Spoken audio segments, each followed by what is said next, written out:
Hello students, welcome back to artistic biology. तो हम जो चैप्टर चालू किया है उसको ही कंटिन्यू करेंगे। अगर आपने पार्ट 1 नहीं देखा है ये चैप्टर का, फोर्स एंड प्रेशर का, तो आप मेरे प्लेलिस्ट में जाके देख लीजिए। ओके, तो आज हम एक इंटरेस्टिंग टॉपिक कवर करने वाले हैं, बैलेंस एंड अनबैलेंस फोर्सेस। अब हम एक इंटरेस्टिंग एक्टिविटी देखते हैं। एक कार्डबोर्ड बॉक्स लेना है, उसके दोनों साइड पर थिक स्ट्रिंग्स बांधनी है। क्या करना है हमें? ऐसा कार्डबोर्ड का बॉक्स लेना है और उसके दोनों साइड्स पे ऐसे स्ट्रिंग्स बांधनी है और बॉक्स को स्मूथली टेबल पर रखना है। जो टेबल स्मूथ रहेगा सरफेस उसका, ऐसे सरफेस के उस ऊपर बॉक्स को रखना है। स्टिंग्स को टेबल के दोनों साइड से नीचे से ले जाना है और उसके एंड पर वेइंग पैन्स लगाने हैं। ये दिख रहा है आपको, ये है वेइंग पैन्स। ऐसे दोनों वेइंग पैन्स लगाने हैं। अब दोनों पैन्स में इक्वल मास रखना है, मतलब जो वेट है, मास या तो कह दो वेट, ये जो दोनों पैन्स है उसमें इक्वली रखना है। अब देखो यहाँ पे ये पैन है, ये बॉक्स है, यहाँ पे स्टिंग्स लगाई है और यहाँ पे हमने क्या किया है, ये ऐसा पैन लगाया है और पैन के ऊपर हमने यहाँ पे वेट रख दी है। ओके, अब देखना ये है, ऑब्जर्वेशन में हमें क्या दिखेगा कि बॉक्स मूव नहीं करेगा। क्यों नहीं करेगा? क्योंकि ये दोनों साइड पे, बॉक्स के दोनों साइड पे सेम वेट है, इसलिए बॉक्स मूव नहीं करेगा। एक फोर्स राइट साइड में पुल कर रहा है और दूसरे साइड में, दूसरा लेफ्ट साइड में दूसरा फोर्स पुल कर रहा है, तो दोनों फोर्सेस इक्वल हो जाएंगे। ये लेफ्ट वाला लेफ्ट साइड से पुल करेगा, राइट वाला राइट साइड से पुल करेगा और ये दोनों फोर्सेस क्या हो जाएंगे? इक्वल हो जाएंगे। तो इसकी वजह से क्या हो जाएगा कि ये दोनों जो पैन्स है उसमें कोई भी मूवमेंट नहीं होगी। ये होता है बैलेंस फोर्स। ये कौन सा? इसे कहते हैं बैलेंस फोर्स। अब इसमें ऐसी जो सिचुएशन है उसमें क्या होता है, जो नेट फोर्स होता है वो जीरो हो जाता है। नेट फोर्स क्या हो जाएगा? जीरो हो जाएगा।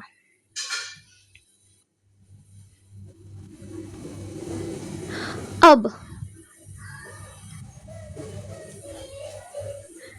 यहाँ पे इंपॉर्टेंट पॉइंट्स को हमें याद रखना है।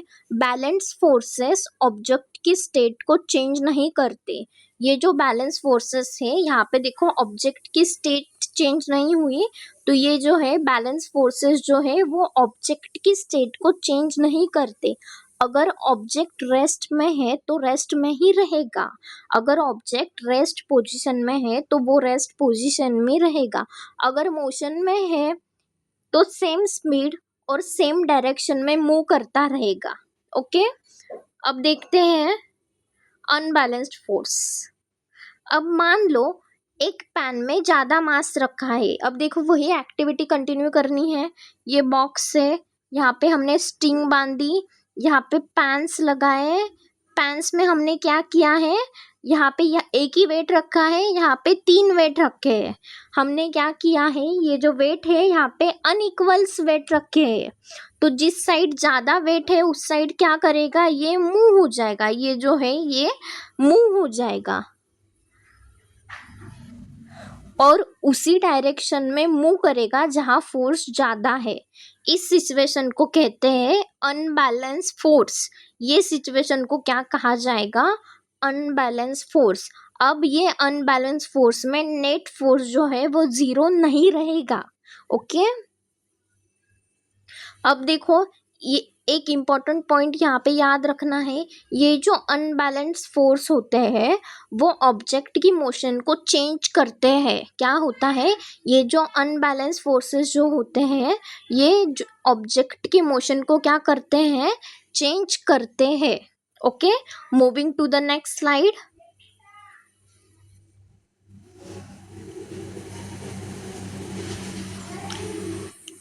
अब देखो यहाँ पे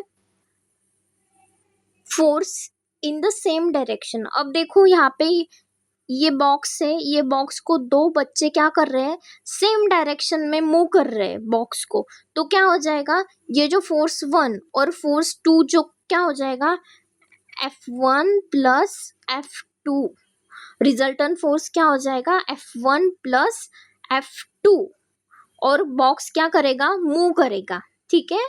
तो ये है forces in the same direction. If several forces act in the same direction, their forces get added. अगर हम सेम फोर्स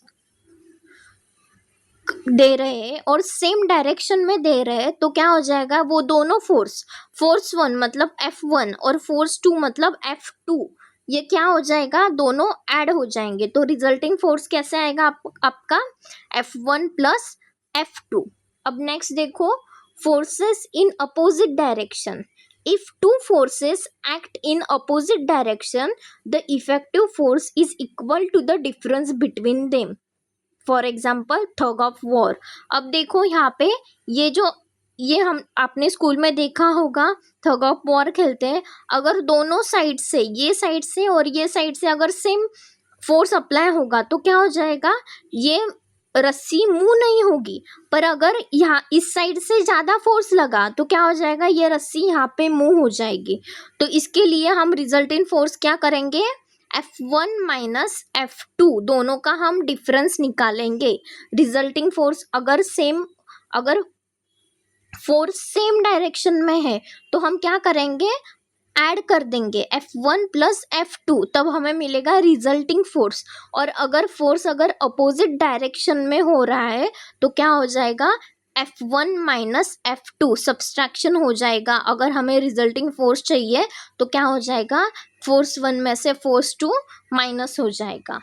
थर्ड है, force is a vector quantity. Force क्या है, देखो अभी फोर्स के पास मैग्नीट्यूड है और डायरेक्शन है। मैग्नीट्यूड मतलब क्या, हाउ मच फोर्स, मतलब फोर्स कितना है, और डायरेक्शन मतलब क्या, विच वे फोर्स एक्ट। तो ये दोनों फोर्स के पास है, तो ये फोर्स को हम क्या कहेंगे, वेक्टर क्वांटिटी कहेंगे। ओके, अब यहाँ पे कुछ की पॉइंट्स हमें याद रखने हैं। यहाँ पे देखो, force is measure in Newton's.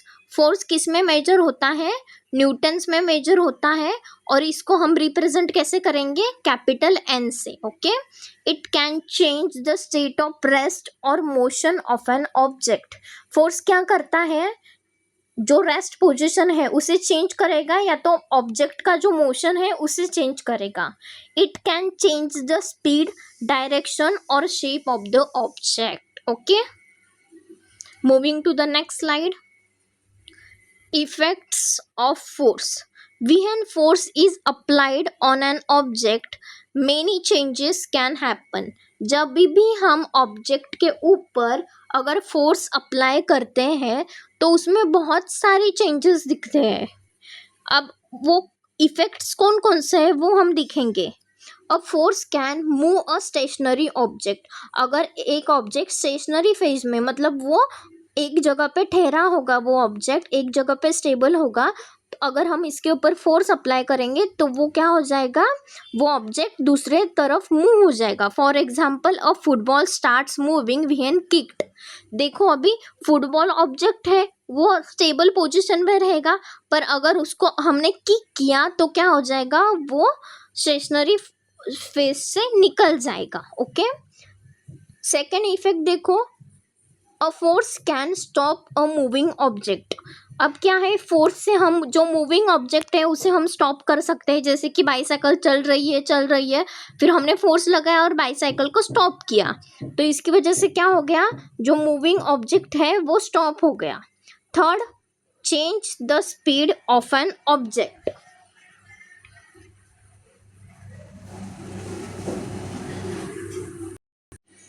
Third हम देखेंगे, अ force can change the speed of an object. Cycle को पेडल फास्ट करोगे तो स्पीड इंक्रीज होगी, ब्रेक लगाने पर स्पीड डिक्रीज होगी। फोर्थ है, force can change direction. Cricket ball को बैट से हिट करने पर डायरेक्शन चेंज होती है। यह है इसका एग्जाम्पल। ओके, फिफ्थ देखो, force can change shape. Example, sponge pressing, a potter shapes clay by applying force, a rubber band stitches when pulled. तो ये सारे हैं फोर्स के इफेक्ट्स. ओके, अब नेक्स्ट देखो इनर्शिया. अब इनर्शिया क्या है हम देखेंगे. हम एक बहुत इंपॉर्टेंट कॉन्सेप्ट समझेंगे. Inertia definition. Inertia is a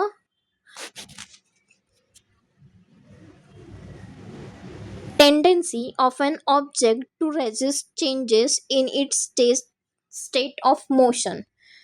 object अपनी एग्जिस्टिंग कंडीशन मेंटेन करना चाहता है, उसे बोला जाता है इनर्शिया.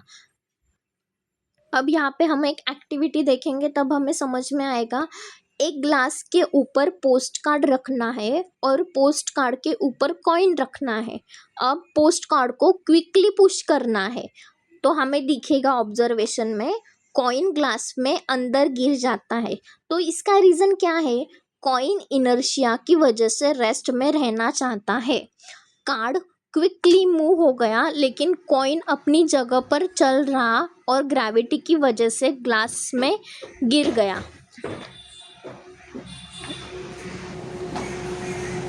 यहाँ पे हमने देखा कि ये हमने ग्लास के ऊपर पोस्ट कार्ड रखा, पोस्ट कार्ड के ऊपर कॉइन रखा और हमने क्या किया, क्विकली इसे निकाल दिया पोस्ट कार्ड को. तो क्या हो गया, ये कॉइन इसके अंदर गिर गया.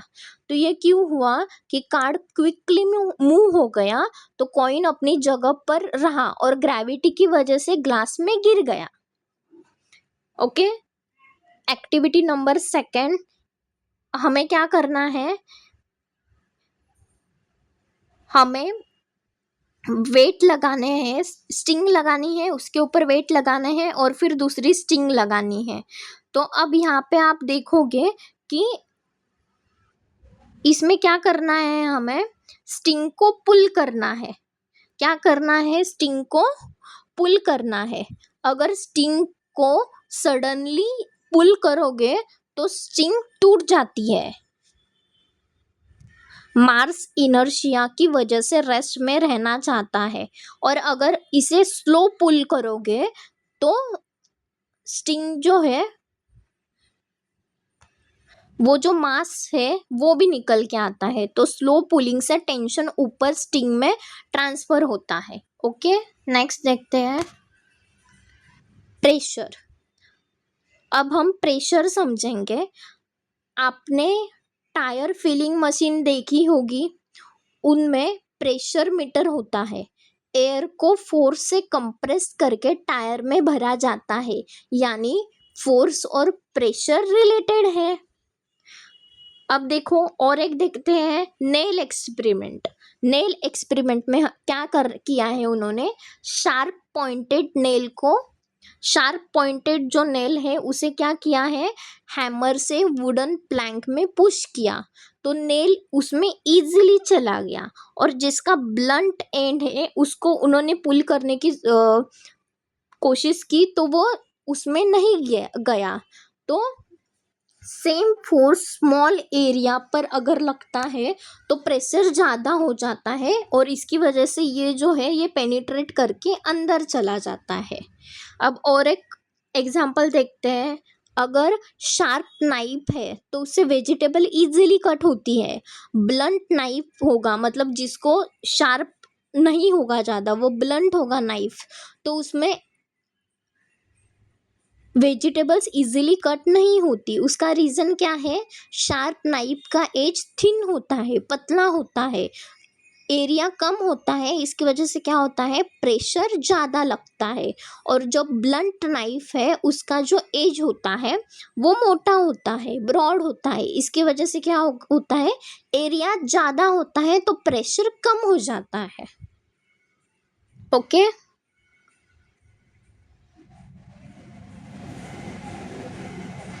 अब यहाँ पे ये याद रखना है, force changes motion and shape of object.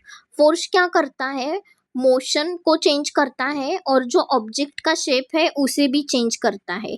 Inertia is the tendency of object to resist change in motion. Inertia क्या होता है, जब ऑब्जेक्ट मूव होता है तो ऑब्जेक्ट वो वही जो प्लेस है उसके उसमें रहना चाहता है, वो होता है इनर्शिया। और pressure increases when force act on a smaller area. जितना स्मॉल एरिया होगा उतना ही प्रेशर क्या हो जाएगा, इंक्रीज हो जाएगा। ओके, तो आज के वीडियो में बस इतना ही, हम आगे का नेक्स्ट पार्ट में कवर करेंगे। Thank you so much for watching. Video अच्छा लगे तो वीडियो को लाइक कर देना, शेयर कर देना और सब्सक्राइब भी कर देना। Thank you for watching.